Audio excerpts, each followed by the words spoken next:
बातमी आहे संजय राऊत यांनी केलेल्या वक्तव्यासंदर्भात। फडणवीस यांनी अटक टाळण्यासाठी पक्ष फोडले असं संजय राऊत यांनी म्हटलेले आहे। संजय राऊत यांच्या दाव्याने आता नवी खळबळ उडाली आहे। आरोप करणाऱ्या राऊत यांची फसगत झाली आहे असं म्हणत प्रसाद लाड यांनी संजय राऊतांना टोला लगावलाय।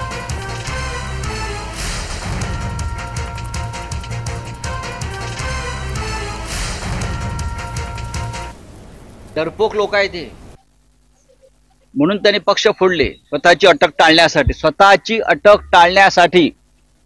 स्वतःचा बचाव करण्यासाठी त्यांनी शिवसेना आणि राष्ट्रवादी काँग्रेस पक्ष फोडले।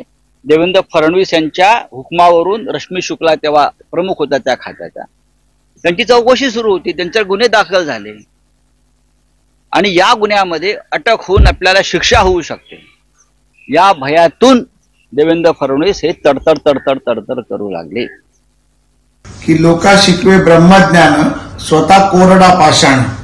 ज्या पद्धतीचे फोन टॅपिंगचे आरोप संजय राऊत करतायत, मला वाटतं की त्यांना माहिती असावं की त्या प्रकरणामध्ये सक्षम यंत्रणा व हायकोर्टाने देखील क्लीन चिट दिली गेली। ज्या अधिकाऱ्यांवर आणि देवेंद्रजींवर आरोप केले त्यामध्ये तथ्य नव्हतं। मुख्यमंत्री पदाचा गैरवापर करून अशा प्रकारचे आरोप करण्याचा प्रयत्न केला, ज्याच्यामध्ये टाय फिश ही संजय राऊत आणि उद्धव ठाकरेंची झाली।